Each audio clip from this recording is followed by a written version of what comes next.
Hello everybody, I'm Mike the Man and thank you for visiting my channel. So the WSMV video just dropped, the other interview that Katie Proudfoot gave together with Chris. And Chris is unusually humble and absent from the types of statements that he used to make, that he's really known for. So again, Chris, hi. This interview is so full of important statements that I will probably make 3 videos. So this one is a brief introduction because I have listened to the interview several times. I have highlighted a few of the high points or the points that stand out to me, and I will just run them down as they come to me. Let's say it like this. A strange choice of words by Katie when she was asked what would you say if Sebastian suddenly walked through the door, and she said, I'd probably bulldoze him down with hugs. It's very strange, right? It doesn't necessarily mean, I don't know what it means. Because Peter Hyatt has often used one example of a stepfather who killed his stepdaughter, and he said, I feel drained, and they found the child's body in a stone drain. And experiential memory keeps on slipping in. We need to keep these kinds of statements in mind, everything that stands out, that when we see something later on elsewhere that is similar, it needs to be noted. So we flag it a little bit, because anything that stands out, we cannot ignore it. It doesn't have to make sense to us today, but it can make a lot of sense down the line. So the thing is that Katie Proudfoot obviously has watched my videos, and she is now making up for the things that she didn't do before. And she uses Sebastian's name, and she overuses it at certain points, twice in the same sentence.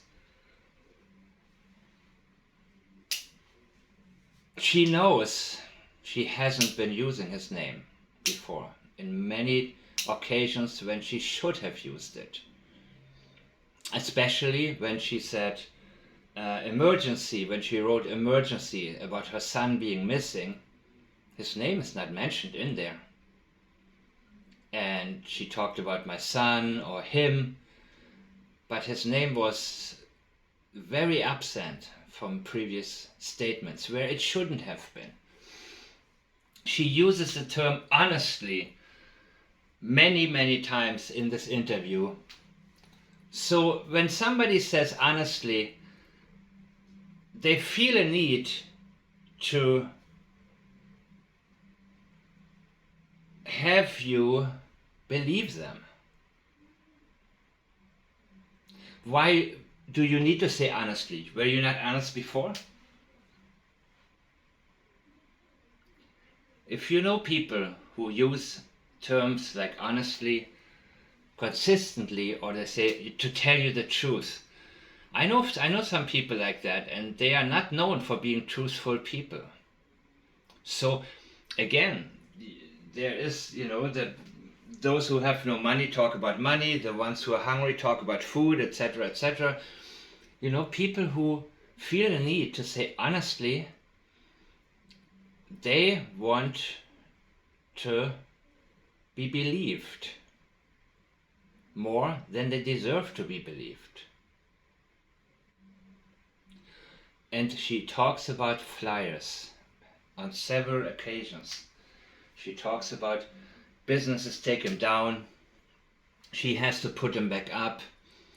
Then she talks about every business. In every business, she goes to put up flyers. And shockingly, she finds out some people don't know about the Sebastian case. They're like, what the heck is going on? Now you're going to blame the few people who don't know about the case? A lot of people don't know this case, or even the most famous cases. That's to be expected. What about all the people that searched for Sebastian when you sat at home?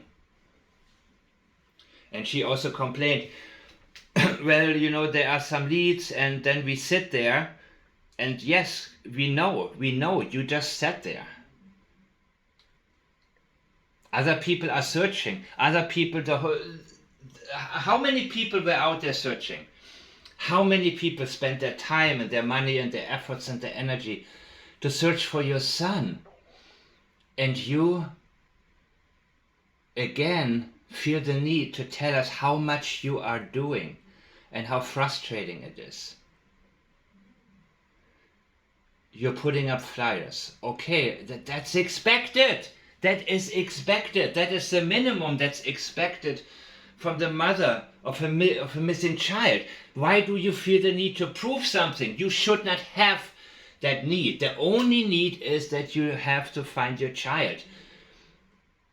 All of the stuff about the haters and all the people, what they say, and they don't really know us, baloney. All of that needs to be not even in existence. That should not even register with you. You should volunteer immediately to get a polygraph done. You should assist in every way that you can. And she knows what she hasn't been doing.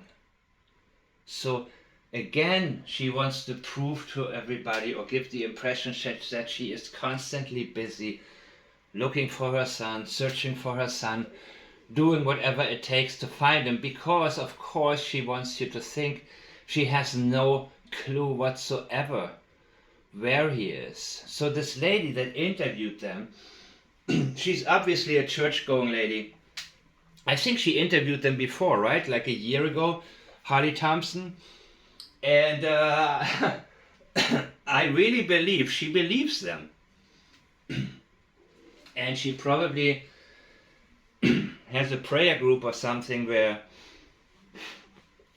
the people, they see good in people. They see good in other people, and they cannot imagine anybody being a part of what ended her son's life. A lot of people are like that. So there are, of course, people who are who have other agendas, but she doesn't have an agenda. She is just who she is. And the way she asks the questions, it's a little uncomfortable sometimes, even probably for Katie. Because remember when she triggered that duping delight momentum in her?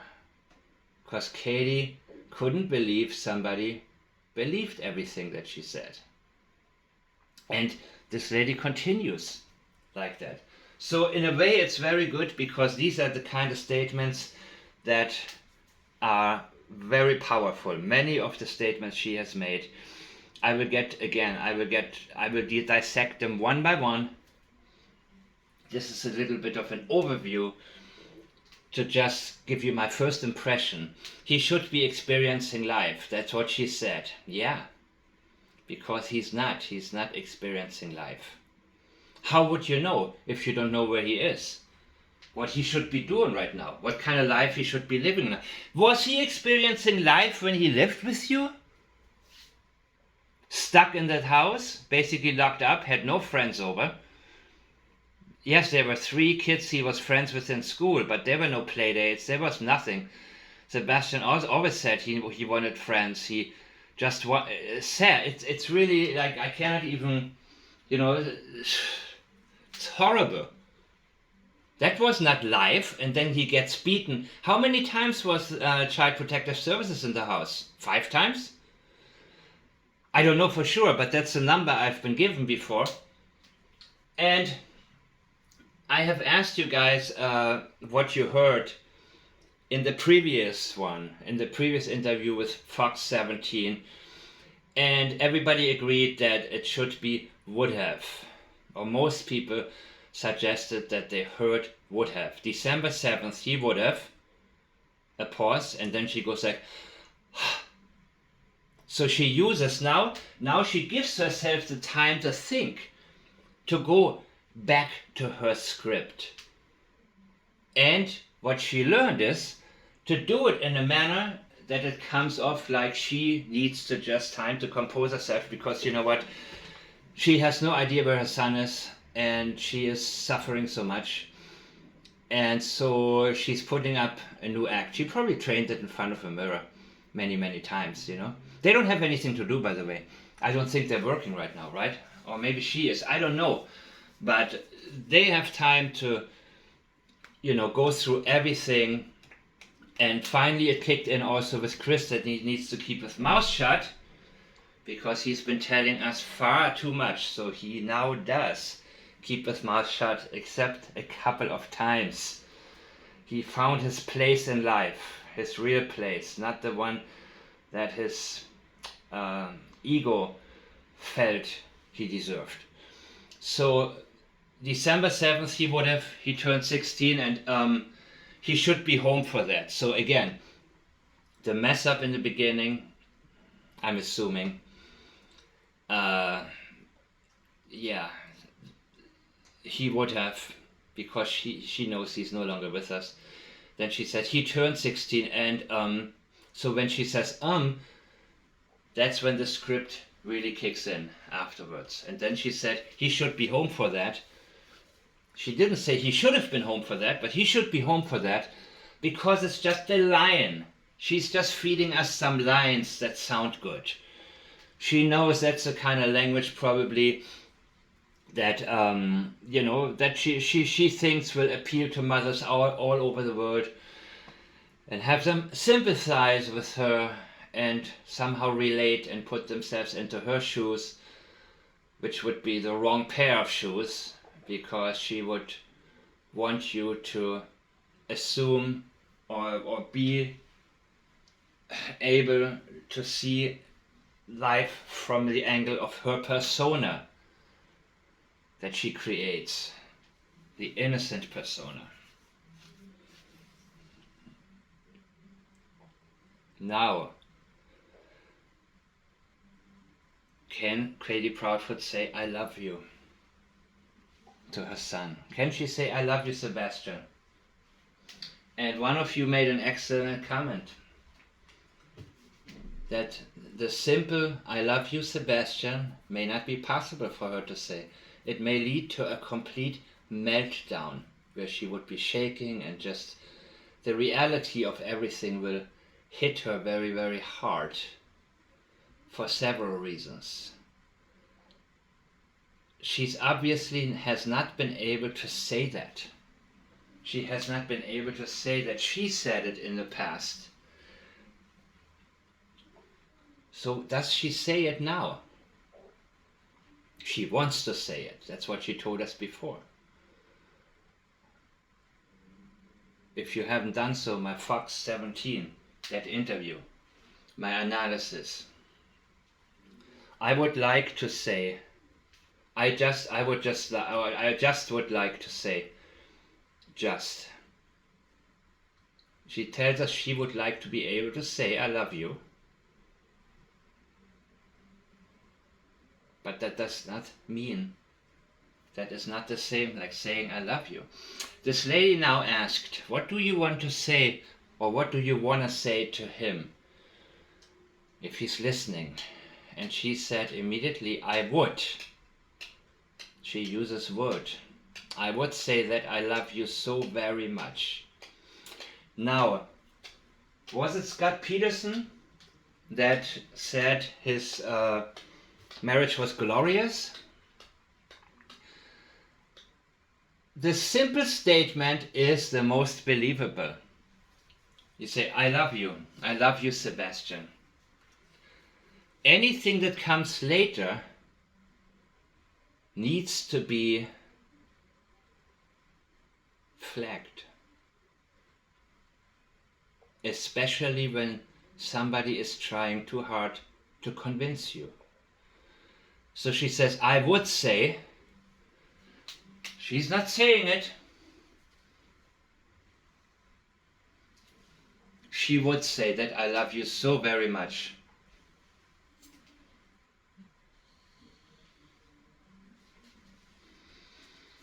Really. Because you had CPS come over to your house so many times. You allowed Chris to beat the living daylights out of this little 113-pound child who probably had absolutely no clue what he was even doing wrong. And I'm pretty sure he didn't do anything wrong. Well, I mean, what is Chris accusing him of? He got in his face. I don't think Sebastian did anything wrong, especially not to deserve such punishment. He needed a little bit of understanding, and he got none from some brute who talks about who puts him down all the time and talks about how, Katie talked about what a great swimmer he is, and he's like, well, but he's a pool boy or something like that. He is too scared to go in the lake. He constantly, he was emasculating him consistently. He does it now verbally, and I'm sure he did it physically and in every other way in that house. Katie made more money than him. She didn't need him to support Sebastian financially. That was Sebastian's house. But imagine being a child and living with somebody who absolutely hates you, somebody whom you didn't choose to be in your life, who's not your biological parent. So she would say that she loves him. She would say that I love you. Not I would say I love you, or simply I love you, Sebastian. And then she adds so very much, because she wants to convince you and take a little bit of weight off that statement, that simple statement that she cannot make. She cannot say, I love you, Sebastian. I dare you, Katie, say it. Say, I love you, Sebastian. Just say that. I know you're watching to learn what you should be doing. Can you do it? Now, mind you, she is now more able to say the things that she is learning from me and others, what the public may want to hear. And time has passed, a lot of time. 1 year has passed since the act, in my opinion. So it becomes easier and easier for her, and maybe she will be able to say it, but she was not able to say it when she should have been unable not to say it. When she should have been yelling out to him and not tell us that she was yelling and hollering and doing all of this stuff when she supposedly drove around looking for him. And people said that they saw her just speeding by that school without stopping or anything. That's one person made the statement. Again, that I cannot confirm, but yeah, it sounds about right. That would make more sense than anything else. It's all words for her. She's trying to use her words to make up for what she is not doing. About the flyers. In the beginning, she talks about the flyers, then she talks again about the flyers, and hey, it's not my fault, these people don't even know. What? Should the whole world know about your son? That's impossible. There's always a certain percentage that has no clue who's the current president. So, what do you worry about them? Why are you not boots on the ground? Why did you not search? Oh, police told you not to do it? Really? We know whenever Chris couldn't divulge something.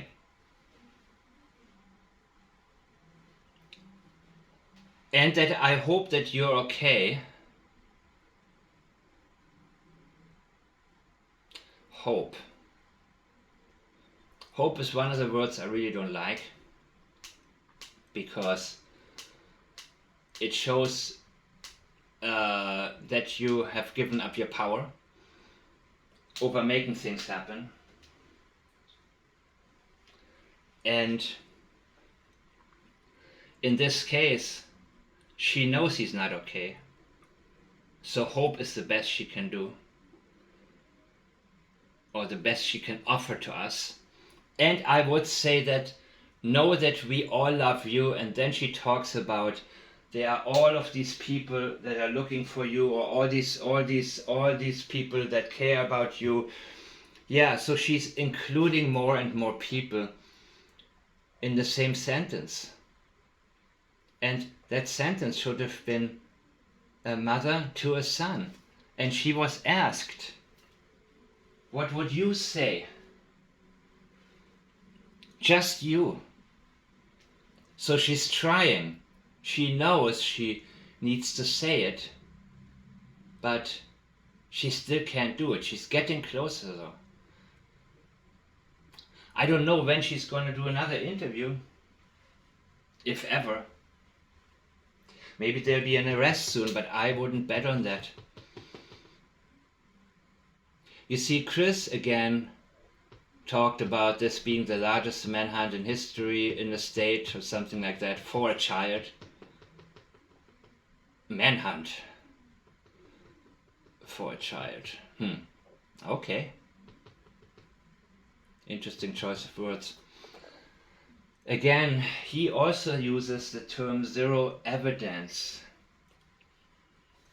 The same thing Katie said in the Fox 17 interview. Zero evidence.